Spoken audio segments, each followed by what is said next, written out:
Hi, everyone, and welcome back to Caught Looking. I am your not regular, but still very special host, Kelsey. And joining me today are Ash, Sarah, and Nicole. Hello, ladies. Hello. Hi. Hello. Before we get started, I just want to say happy Easter and Passover to all who celebrate. We were recording this on Sunday evening, right after the doubleheader has ended, which our road trip ended 4-3, and we just took 2 of 3 from the Cubs, all of these being playoff teams. So if you told your past self that we would be 6-4 through the first 10, what would past you have said? I think she would have laughed at me. I'd be like, come on, because I was expecting a 2-5 start, complaining on social media about it and just kind of rolling with the punches. But this is a surprise, a very happy surprise. Really, two was my magic number two. Yeah. Yeah. That's what got me through a lot of the rough spots in Seattle and LA was just like we just needed two. Like I was expecting one against Seattle and then nothing from there on out. So yeah, I I was would I was I was happy with the split in Seattle. I was like, all right, we took 2 of 4 from, they were almost to the World Series last year. They're still a fantastic team, great lineup. And then we went to LA and just what the heck? I'm not complaining. We'll take it, but I was not Gavin expecting Williams and that. Parker Messick just took care of business, man. yes. It was crazy. I cannot wait to talk about those two. Yes, actually, I have Parker's line pulled up from the LA game because it was so fantastic. He went 6 innings, 5 hits, 0 runs, 0 earned runs, 0 walks, and 5 strikeouts. Through 76 pitches, 51 strikes, topping out at 95.5 miles per hour, which against the Dodgers is super something else. And then putting it together with his start today. He did give away 3 walks, but I mean, he was just still so stellar. And honestly, I didn't really think our pitching was going to be as up to the start as, I know that our bullpen's always been really good, but it seems like I've actually kind of had a shift where our starting pitching is just lights out. And then Cade Smith has had 6 attempts to save, I think, and he has given up at least 1 run in 4 of his 6 outings. So it's kind of like a reversal here where when Cade Smith comes out, I'm like, oh no, oh Lord. But A our little starting pitching nervous, has but it's been so tremendous. And from a lot of young guys too. Yeah, it was huge that the starting pitching for both games today were able to go as deep as they did. Because doubleheader, your biggest concern is managing the bullpen because whoever goes game one can't go game two. So mhm. yeah, just the fact that Slade was able to go, what, 6 innings, and then Parker went pretty deep into the game, which this early in the season, that's pretty cool. It's pretty good. Which it sucks to see that 1-0 loss in the first game because Slade really was dealing today. He looked really sharp, and I was really impressed with him. Yeah, I think in his post-game interview, he was like, it sucks to not get the W, like that's what you want to see, but he was like really proud of his performance, which I'll pull up his line. He had 6 innings pitched, 1 hit, 6 strikeouts, 1 walk, 0 runs, 0 earned runs, 85 pitches and 55 strikes. So really good for Slade too. It was funny to see that Logan Allen was called up because that gave me like trauma. Like, no way. I was nervous for a second. So I was glad that he didn't start because that's the thing is like our starting pitching has had a lot of trouble going like a full 6. When a starter goes 7, that's like crazy nowadays. So getting 6 is like imperative, I feel like. So I feel it was like last year we had some starters where they would go like 4 and it was like okay, time for the bullpen to pull up. So that has just been really impressive. Actually, so Brogdon got the loss, obviously, for the Cubs game, which it does suck seeing how close we were to winning. But if, taking the second one kind of, it got rid of the doubleheader curse for me. Like, I'll take it. I was really, really distraught when we were down 3-0. And I was like, yeah, this is the curse of the doubleheader. We can't figure it out against the Cubs, always coming in on these like rainy days and just ruining my life. I'm happy to win the series. We actually have not lost a series because we split with Mariners. We won the Mhm. Dodgers and then we just won this series. So It's really insane. I think if you ran back and listened to our other podcasts of us like talking about the season, I don't think any of us were as positive or optimistic about this.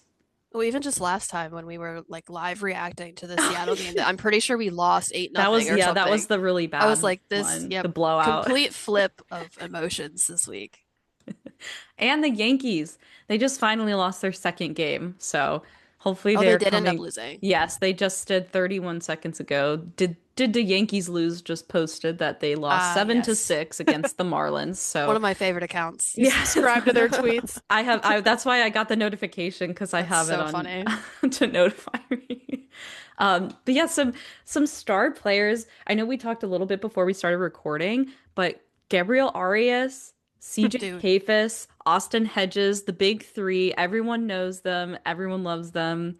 We don't, Jose, just relax. We've got Gabriel Arias. we got this. We got this. Oh, I owe another apology, this time to Gabriel Arias. But like I said last time, I want him to prove me wrong. And these last couple games, he's doing just that. I mean, he had the Cubs in hell this series. He did. And so He he's did. just such an interesting player because he will literally put up like the worst at bat you'll ever see, a 3-pitch strikeout, and then his next plate appearance, he'll blast an opposite field home run. Like it's crazy. He's so unpredictable, but I Did mean, you I'll take guys? it. What he's doing now, I'll take it. He was very clutch these last couple games. He had what, the Absolutely. go-ahead home run in the home opener, and Yeah, I then believe so. the go-ahead single today. He had You know, two singles. I like when a guy's not predictable because then the pitcher doesn't know how to throw to him. Like, That are you is going to strike true. out on my third pitch or are you going to take me, 8, 9 pitches and then send one deep? That's Who why they knows? did well because like Hedges, you just expect that he's swinging at every pitch that comes by. I mean, he did not have a good feel for the zone last year. He was kind of a predictable strikeout. Like he was chasing, he didn't really know what he was doing. No offense to Hedges or Meg. Like lo I love Hedges boots down. He's great, but it was like an auto out anytime he came up. So he And had like like he knew that too. he had one of the best at bats I've today, ever or seen. like just this Like, season. Yeah, it was a really long at bat.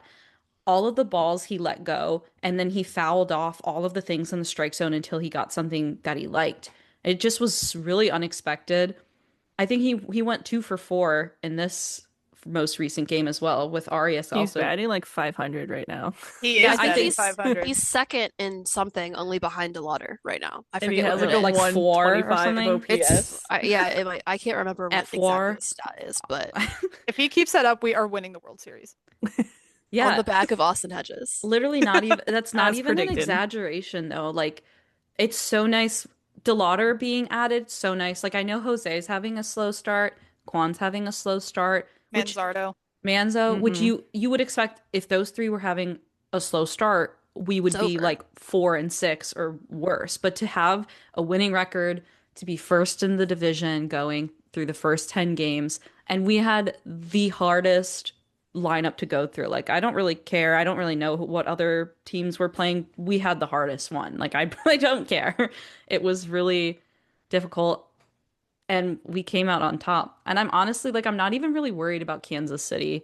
I don't even really have any predictions for it, but I'm like not even worried about it. They have great pitching, but I think Jose is going to wake up soon, and I know that Manzo will too. I just know he's probably just feeling like he's drowning a little bit.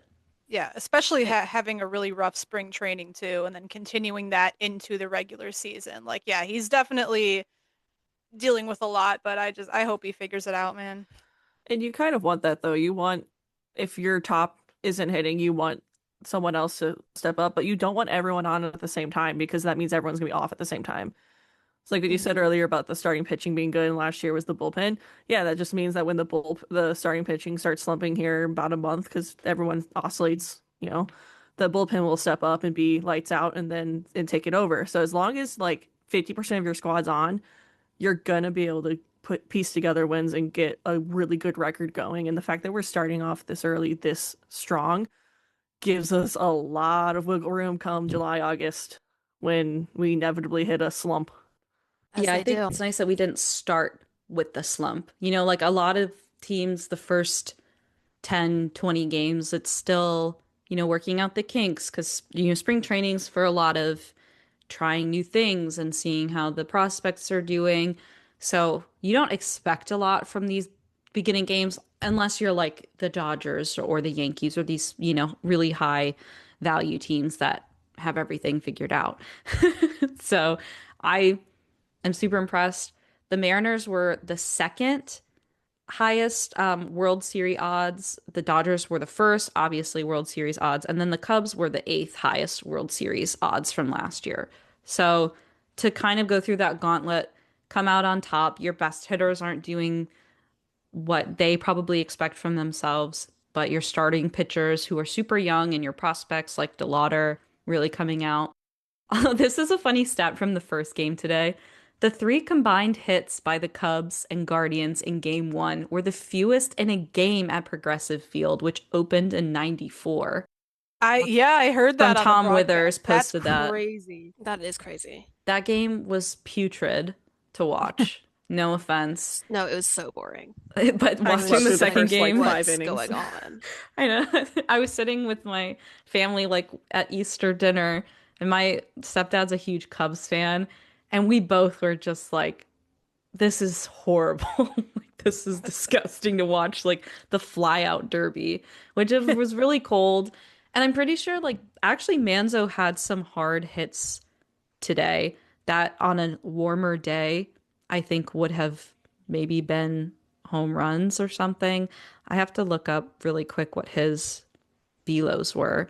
He did But get robbed a couple times too, though, and not just in this game, but like I think the last couple games he has had a lot of really hard hit balls, but they've just mhm, like either been like directly to somebody. yeah, exactly, or like either the first or second baseman has made like a stellar play and robbed him of a hit. So he does have that going for him. He just needs to find those gaps. Just going back to just like our really good start, it just kind of like sets the tone for the beginning of this season. Another thing too is that we have faced such good pitching from Hmm. Seattle. They have one of the best rotations in baseball. And then the Yeah. Dodgers against Shohei and Sasaki and Yamamoto. Like that's Yeah. something that I think we kind of took for granted too. Like we have faced some of the best pitching in the league and we're still 6-4. So like that's definitely something that Impressive. needs to be highlighted as well. Like it was amazing. Even though we didn't really do much against Shohei, I mean we still won the Dodgers series, so I'll still take that. Yeah, and Imanaga is like a beast. So that was Hmm. crazy. I mean, I know we didn't get to him specifically, but to be able to manage that as well as we did and get to their bullpen later, that is really impressive. The one Kyle flyout that he had was in the bottom of the sixth against Hobie Milner. So I think that was actually the first game. It was 105.5 off the bat, and it had an XBA of 0.701. So it should have maybe been like off the wall in warmer days. He's like, I think he's seeing the ball all right. I think he's just not, his swing just isn't feeling right now. So I'm really hopeful that he will figure it out. Just like Arias. Arias had some hard hits today. I think one of Mm. them was like 111 off the bat. So they're definitely, all of the guys are seeing the ball like a lot better. I feel like we did a lot of chasing last year. And if Hedges is getting long at bats, like when we started the game today against Imanaga, he had like what 27 pitches in the first inning. I mean, we went one, Hmm. two, three, which sucks, but it's like But that, still, the longer the at bat, yeah, it's you want those for sure. is And to go awesome. to Speaking do that against a guy like that is insane for them. speaking of long at bats, I want to shout out Brian Rocchio, the game one when the at bat where he challenged the last call. It was called strike. It was a 10 pitch at bat Oh that he yeah, yeah, worked a yeah. 3-2 count on, and it was called strike, and he challenged it, and it was overturned, and it was a ball, and he got I walked. stood Didn't up and amount to anything, applauded but when he did that. I was good. like, we are the worst team in the league at challenging, but Brian Rocchio knows what he's doing. Which Especially he was like on my banned from challenging list, so the fact that like he challenged and He's got it, the I was one like, that okay, gets it. Rocchio. We Quan is literally banned from doubled. challenging. I think we literally doubled our season challenge wins today. Yeah, I think I we think were we got 2 two. and 10. So I think you would Now be we're right. 4 and like 12. Yes, I'm looking at the team rankings. So the Diamondbacks are number one, and actually the Nationals are the lowest now. So we did move up quite a few Woo! spots. We're not last. Yeah. Well, we'll see about that. I uh I definitely have been really impressed with the system though. Like I know we have probably talked about it since the middle of the series, but it's like actually seeing it in person. I was at the home opener. It was really it's just so seamless. It's really nice. My parents are a little bit older and they're like not sold on it. They think it's kind of gonna like slow things down, or they think it'll be worse when it's like deciding bigger things later on, like playoffs and stuff like that. But I think it's helpful. I think that continuing to reward the pitchers and the batters and the catchers for good work is worth more than the umpires' egos. I also think it could get to a point, and I say could very, focus on that, but it could get to a point where it makes the umpires be like, we actually need to lock in and call this a little bit better. So maybe eventually it gets to the point where they don't need to challenge as frequently because the umps are actually calling the right things a little more frequently. Obviously, they're human, human error still going to happen, but maybe things will be adjusted further into the No, season. At the I think very it least, also. ABS allows for public humiliation for when umps are bad at their job. So Well, I also think it does show the players that maybe and the fans that maybe the umps aren't quite as bad as their job. Like it goes both ways. Yeah, Where like the umps Rocchio's now, was less than a tenth of an inch, I think, from being a It was yeah. strike. So it's so just like close. it's so lucky. Or I mean, Rocchio's just that good. It's funny seeing the ones that are like a millimeter out versus the ones that are like, this is 2.7 inches. What are you doing? Like, Or like dead it's in the zone. dead in the center. Oh my gosh, there was a Yankee that challenged one dead in the center of the strike I zone. I think it was was like, Ben what? Rice. It was Ben Rice. I was like, what are you doing? What are you seeing? Also, I'm sorry, the ABS thing is in alphabetical order. So we are 30th in challenges. aw, Oh God. Batter is 12.5% accuracy, so that's 30th. Catcher, 20%, so we're 29th. And then total, we are 30th with 15.4% accuracy rate. The Diamondbacks are actually still first, though, even though that was alphabetical. They have a 75% accuracy. It's So okay, guys. We'll look there's at this at the end of the season and laugh. maybe. It'll, fingers crossed. Please don't quote me on that. I mean, I feel like the Guardians are kind of taking a different approach to it too. It feels like they're just kind of challenging the challenge. Like they're playing with they're viewing it as house money instead of like something to lose.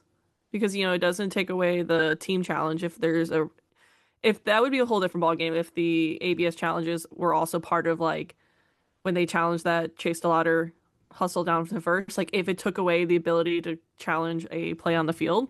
Mm. But because it's like I said, it's kind of just house money. Like if you're wrong, you're wrong. Oh well, but like we didn't have this last year, so just challenge it, I guess. It Kind of doesn't play really with Yeah. it change until you anything. see.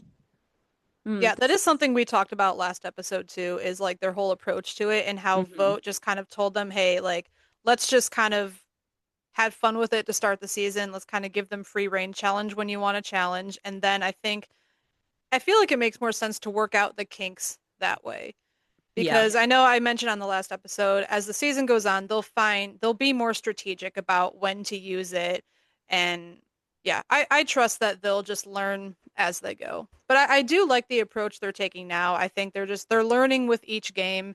And so eventually when we do have, really important games that come up, or if we're in like a very high leverage situation, I do think that they'll be better equipped to utilize their challenges better. So we'll see, but I don't know. I like their approach. We'll see what happens.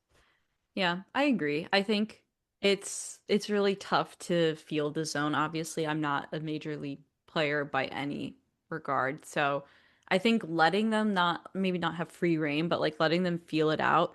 You know, Kwan's been wrong a few times now, but being the leadoff hitter, like it's a difficult place to be. And I think that by the end of the year, he's going to like remember like, oh, that was not close last time when I challenged that. So I do think it's like it's really helpful just for training them to feel the zone, which is like maybe that's why Hedges as a catcher is better, but also as a hitter because he's actually like able to feel the zone a lot more from both angles. And this is an interesting stat. This is from 10 hours ago, so it's kind of old now. But there have been 470 ABS challenges so far, and 224 of those pitches were within an inch of being in or out of the zone. I mean, an inch is kind of like sort of big to us, but that is pretty crazy how Yeah, good they that's a are at crazy calling stat. those and noticing. Like Rokio challenging that, I don't know if it was lucky or what, but it was kind of crazy to see how close it It was. felt like a Hail Mary, like, Yeah, why not? I'm going to be called out anyways. Like, whatever. I'm also thinking, like, with the topic of Quan, I wonder how his ABS challenge approach changes once he gets out of his slump. Like, I wonder if, like, obviously he's a mental game kind of player. So I wonder once he starts to find his head again, if his approach and success changes at all. Yeah, because that is a really tough position, like we said, as a leadoff hitter too, because you don't want to, set the tone, use one of your challenges at your first at bat.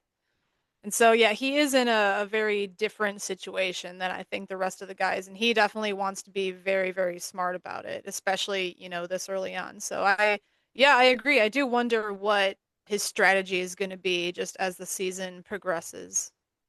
I just sent you guys in the chat. Always the Jake mentioned that our remaining schedule strength means next to nothing at this point in the year. But that said, check this out. We do not have a very difficult strength of schedule, I guess, is what I'm looking at. But it was talking about on paper that this could be the toughest 10 game stretch of the season. All three teams we face are projected to win their divisions. So Hmm. that's another little cool thing about that. And then I also have a cool image about the ABS challenges from a day ago. We are not challenging a lot and losing. Like we are way outside of the graph. So I definitely think it's something that even though our approach we think is maybe kind of cutesy and it'll work later, if it doesn't end up panning out, we may look back at this The Twins practice. being that high is surprising to me. Does that surprise anybody else? I was just going to say, Yes. at least they have something going for them. They are I both know. challenging a lot and they're And winning. winning them, It despite shows having like the like little their flow entire chart. They are literally like the top team that is the most like top right in those kind of charts. Yeah. Like they are all by themselves up there. So they blew hey, up their good for team them. to They win deserve to ABS do. challenges. At least they have something going for them. Yeah, I remember last episode we kind of were hating on them. Well, we felt bad for them. I do. It's like a pity hate. I feel like I can't hate them right now because I It just pity it their wouldn't be fair. situation. Exactly. If they're good again, I'll hate them again. But right now I feel bad for you. Yeah, we are currently still number one in the division. The Tigers are actually losing to the Cardinals right now, 4-2. So our division's not looking super strong through the first 10, which I will read out for our listeners. The Guardians currently at 6-4. Tigers are at 4-4. Royals are at 4-5. Similar, same with the White Sox. And then the Twins are 3-6. I love the AL Central. It's It's so so stupid. I love it. at Please least it don't ever runs through coming restructure up. the divisions with like the expansion teams. I want to stay in this division forever. So did anyone go to the games in person this home opener, or was it just I went to the first game. Obviously, I didn't go to any of the games today. I was at the Yeah, home I was. opener too, and I know Nicole was because I saw Yeah. Nicole on the Jumbotron twice, and I was like, holy Twice is shit. crazy. Yeah, I the recognize vibes were those crazy. sunglasses anywhere. I felt really at home. It was a beautiful day. Chase DeLauder home run was kind of awe-inspiring and also like I almost peed my pants, I think. That was like so crazy because he'd been doing so well, but I was like, he's not gonna do that on the home opener. That'd be crazy. So that was like, I remember I was screaming at my son. He's like, oh my one, Mom, like I what's didn't even happening? know. I didn't even think that was out for Arias. I was like, that where did that even go? But the Delauder one, that was straight up just a I rocket. I didn't even stand for the Delauder one. I just waved. I literally was just like, "It's gone. Goodbye." Yeah. No point in And even Brian's running like, back "What to are the you?" wall. Yeah. So the Yeah, I vibes saw the feel replay great. of his home run, and I'm like, oh my god, he literally just fucking crushed it. That is Crazy. And like then it's here, so like whenever Arias hits a home run, it never looks like it should be That's a home ever. run yeah, off the I was bat. literally Like it so always looks confused. Ever. like a pop up or like a fly out or something. I'm like, you're telling me that shit went I 400 don't feet think he dead even center? thinks it's going out. He stands and watches for a second. Yeah, I was thrilled. I think that was such a great, we got such a great day. So very lucky. The vibes feel pretty immaculate already in terms of home games, but the weather for the upcoming series with the Royals is not looking delightful. So I wonder if we've played like the most double headers out of any team in recent years, I think. I can't That remember sounds if it was right. Hammy or if it was on the TV broadcast, but they were talking about how many double headers that we have had. And it's just the weather is so atrocious at this time of year. So I get why we don't start on our side all the time, but to have the one game be really nice, it kind of felt like we were being gifted something. Hey, It was the also last cool just time hearing everybody sing Country Roads too. let's say the last time the weather was really nice for the home opener was in 24. Yes, the eclipse was really cool. I do remember that. That was It very wasn't delightful. as warm, but it still wasn't snowing. Yeah. It's actually supposed to snow maybe tomorrow. Is like, who's gonna go to these games? I think they said that 19,000 went to the doubleheader, and I was like, Is that true? Is that That did really not look true?" like that did not look like. That's what the TV broadcast said. I was like, It's crazy. I'm not really sure about that. I That mean, I doesn't feel mean there like was 19,000 people 19,000. bought tickets, but there's no Yeah, way maybe that they that went was because it's it. There's no Easter way they all Sunday. went. So that doesn't mean there was 19,000 left by Yeah, the The no, end lower by of the every sections end. on the game. first baseline were virtually empty. Yeah, I mean, kudos to the people that did go to get today. I would have maybe thought about it, but the weather was just too atrocious for me to sit out there for that long. Shout out to Madeline. I know Madeline went. Oh, that's a She real repped us fan. today. I'm just looking at the most recent posts in MLB. I wanted to mention Joe Dell had that 3 home run robberies last night Yeah. against the Mariners, which like I feel really bad for the Mariners right now. Like I know playing them first for 4 games, I was like legitimately terrified, but they seem to be having like the unluckiest start to the year possible. Like I know Cal is in a pretty bad slump right now. Like he's kind of like Jose, like taking a little bit to get his feet going, but I don't even know Same if with he's Josh Naylor I too, don't right? He think oh was off to a yeah. Josh really Naylor slow is start. really struggling. I don't think Cal has homered yet at That's what I was all. just about to say. I'm not sure if he has, but Gabriel like Arias homered before Cal Raleigh. and CJ I'm starting an Kayfus. And agenda. CJ And CJ Kayfus. Kayfus. I'm starting a narrative. Yes. And then we have to discuss Jose's big, huge milestone that's coming up. He's set to play his 1,620th game as a Guardian, which is crazy. I'm pretty sure I saw there's no active player right now that is leading or even like tied for that stat. So I that was is just gonna say just, that. Yeah, he would be the longest playing active player as of tomorrow. and For he's the not one even done. He's not even close franchise. to Not done. even close. It's just so delightful. Like he's gonna make that such a hard record. Like nobody will break it. All of I don't them. They're think. all I gonna don't be think anything will be broken by Hmm anybody Mary else. has that really great spreadsheet of like all of the records that he's gonna break and like when he's going to break them. It's gonna be so funny when my son grows up and be like, "Oh, Jose has that record." Like to know that just like off the top of my head because he's just so prolific as It's He's gonna so own everything. our MVP. funny how many of those records, it's just like no picture, black and white picture, and then number one is Jose Ramirez. It's like a drawing. It's never even a picture. It's just like some sketch of some Yeah. guy. You're like, okay. Well, yeah, that's the guy that he's passing, Terry Turner. His was a legitimate sketch. It wasn't even a Yeah. photograph. And it's crazy because like my dad is like the biggest history buff I know. He knows almost all there is to know about like Cleveland baseball history. I told him, "Oh, Jose is about to pass Terry Turner." Not even my dad knew who he was. He was like, Wow. "Who?" And I'm like, "Oh my God." So this That's guy how you know. Yeah, it's insane. And then we have for the Royals upcoming. So Monday we have Tanner going tomorrow, and then we'll have Gavin on Tuesday.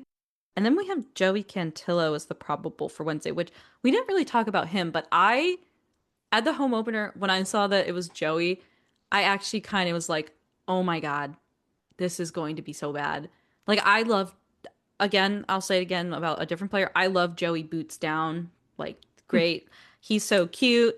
He has such great flair, but I was kind of worried for him. So again, just like the pitching to start has just been so crazy. I was really, really happy for him and proud of him. Cara Willis's pip pop magic's working. It's working already. Well, he went out to talk to Cade today when we were about to blow the lead. I was like, what did he actually say to him? Because he was really starting to piss me off. He's just said before, like a lot of times he doesn't even say anything about like what to do for the next at bat, the next batter, or like how to get through the next pitch. He'll just go up and say something random to get them out of their own head. Because nine Sometimes you times need out of that ten, though. yeah, they just need to get out of their own head. There was also like forever ago some crazy stat. It was when we played the Little League World Series game when Hmm. we had those sick Great Lakes jerseys, which I somehow found one. I love those jerseys. Tristan, I think it was either Tristan or Cal was being interviewed, and they asked, they're like, "Oh, what happened? Like, what does Carl tell you?" And they're like, "Oh, he just, just gets us out of our own head." He goes, "I bet you this next pitch is a strike." And sure enough, the next pitch was a strike because it was just you can almost bet if Carl Wills comes out, the next pitch is going to be a strike because he's just that good at calming them down. It's amazing. Love He It's does Carl have like a Wills. when you Shout say out. job. like it's like when you say like watermelon when you're trying to get somebody to not sneeze or something like that, or pineapple or whatever the fruit is. They say everything, but it's like just distract them for a minute and they're good. Oh yeah, we need to stop Rokio from trying to steal. I know that I mean maybe that's just a me thing, but he is just not I'm not feeling it. I feel like Jose and sometimes Quan is like really as far as we can go. Like Rokio and Arias, we need to go back to the drawing board on the stealing. I'm delighted that Rokio's getting on base so much, but like his steal in today's doubleheader was just so bad. Like he hit the ground before he even got to the base, and it was not even really very close. We've had some really bad caught stealing instances. So yeah, they Yeah. definitely need to rethink that. What was that Especially send that coming we home. had? Yeah, I was gonna say, what was that send that we had? I don't think I was able to watch that Oh, with moment. Reese Hoskins? Yes, On I from heard it was Oh third, God. so bad. I actually turned the game off for like five Yeah. minutes. I needed a mental reset. It was during the So what Seattle you're series, I saying think. Mr. Odor, I don't know what he's doing at third base because sometimes some of the sends I'm like, that guy is way too fat to be doing that. Like, no I offense think to the ball Reese. was Oh like my almost God. to home plate before Reese even left the base. And I was We like, did that with why, Josh too before. I'm like, why we did. that does not need to be Uh, happening. Yeah, I don't know how that happened. Maybe it was just some sort of like miscommunication or something. Like I have Yeah. no idea, it but was he such a had no bizarre business sequence. trying to score. Not at so all. JT McGuire, who's the outfield coach, is also the base running coach, and I kind of want to see the dips in uh successful steal like base steals Mm. from when he was put in to not because I know I can off the top of my head think of at least two players who went from really good at stealing base to not as soon as he became their coach. So I don't know. Maybe we're gonna start an anti JT Mac agenda, which is false because I love him. He's a really good outfield coach. So maybe we just need a different base running coach. I'll give him a little more time to work on it. It's cold and maybe they just are working out some kinks, but it was a little bit funny. I have to And admit. Arias getting tagged out at home, and then Kayfus also got tagged out at home by like Yeah. a few feet. Yeah. It's just been a lot. I wanted to read Joey's line just because I read all of the other ones that from the recent. So he went 5.1 innings, which I think I was saying like let him stay in. But he gave up 4 hits, 1 earned run, 6 strikeouts, and 2 walks. He only threw 82 pitches, 51 of them being strikes. So a little bit light on the command, like still a lot of balls, I guess. But and then Brogdon came in and Cade Smith came for that save, which he did give up a hit, I remember, and I started getting kind of nervous, but we won 4-1. So I think I was like, let Cade have a little fun. It'll be fine. Shout out to Cade Smith for walking out to corn. That was really Two cool. Yeah, two of I the best relievers walk out to corn now and makes me happy. I've loved Cade Smith forever. He's been my guy, but that just got him so many points for me. It's perfect. yes, I did really like the basically all the stuff like the little video before the game started. The hype video is really good. I like our I don't know, like pregame and all of the. We didn't see Hunter Gaddis because he's still hurt, but I like Hunter's too, where he comes out to the pirate songs. I respect Cade for really taking on the closer role, like officially. Like it was nice to see that kind of like he gets his own song, he gets this cool welcome, when it's like kind of an unceremonious way to be thrown into it. So I hope he figures it out because I want him to be the closer. Like I think he can Hmm. do it, and I'm usually really impressed with him. Like I remember when he used to be like the eighth inning guy behind Class A. Like I was never worried. I was like, yep, like we're gonna get the eighth done and we're gonna go to Class A. But Yeah. I can imagine the pressure that he's feeling now. But He was thrown into it. Like it wasn't yeah, something like, "Hey, you're going to be this. Here's you have this amount of time to prepare for it." It was kind of just like, "Hey, this is your spot now. Like get good." Kind of I think thing. he yeah, did embrace it really well last season. And it I hmm was agree. like it was most of last season too that he yeah, was our closer after the whole thing. And so yeah, this is going to be his first season as like a legitimate Hmm. closer. And so I think he's ready for the challenge. Like I have complete faith in him. So we'll I see. agree. I also wanted I to add, just sorry, really quick, just oh, because you he can. was mentioned, Hunter Gaddis was back with the team yesterday. I did. I thought I saw He was that. throwing with the guys out there, so I don't know what that means as far as his return table, like timetable, but he is up with the guys in Cleveland right now. That's excellent That's a news. good sign. So I used to always refer to Cade Smith as our tourniquet pitcher. He was who you would throw out to stop the bleeding. Hmm. Because if things were looking dicey, you throw him out there, he'd send everyone down. So I always called him our tourniquet pitcher. And I have a feeling Peyton Play is going to be that now. Because the fact that he was tasked to keep a one-run game Mm-hmm. in game one, and he did it flawless. Like, no, he Yeah. He did has pretty good. very He much did a great impressed job. me in his couple of out. Like he's definitely impressing me. What Yeah. a Rule 5 pick if that turns out. Like, I love a good, player to be named later or a good Rule 5 pick. Like, what a great pick if he turns out. Yeah, I But he just love yeah, that also. term tourniquet pitcher. Yeah, that's like a That's a really. really good term. That Like that really sounds is. That's the official. perfect way to describe a pitcher in that scenario. well, Festa loaded the bases again. Get out there. We need it. We need to Uh, stop it. Stop the bleeding. Festa really let me down today. I was really starting to He had fall a for good the outing and Italian then went thing. right back Yeah. to it. He's like, I put an espresso machine in the bullpen. And I was like, wow, that's so cute. And then after today, I'm like, all right. Get Wait, it did out he of really there. though? Switch to decaf. Yeah. No, Switch he's the decaf. yeah, like you need to chill. I forgot that too. Apparently, I think Espino threw today and touched like 100 miles per hour today and was pretty impressive in a minor league start. So that's really nice to hear. The Cleveland Guardians continue having amazing pitching farming. I'm gonna be honest, I didn't follow the bullpen moves a lot through the offseason, so when we got like all of I was like, who is Armstrong? Who is Pele? Who like I knew Festa and stuff. Like I really didn't know who Brogdon were, like all of these guys, but they've done so far an mostly impressive job, minus what Festa did today. But I'll allow him to have that one, but he needs to figure it out. Maybe instead of an espresso machine in the bullpen, they can get him like some garlic bread or something. Switch it up a little bit. Some Olive Garden breadsticks. All right. Is there anything else that we have today besides, oh, the Cavs are going to be making the playoffs? I know we haven't been talking a lot of Cavs as the baseball season has gotten underway, but we will be in the playoffs. We did just win our game against the awful Pacers when it didn't look super good. So maybe we'll talk a little bit more about them as the playoffs get started. All right. I think that is going to be it for this episode. Thank you again, Ash, Sarah, and Nicole, for joining me today. And as always, thank you all for tuning in.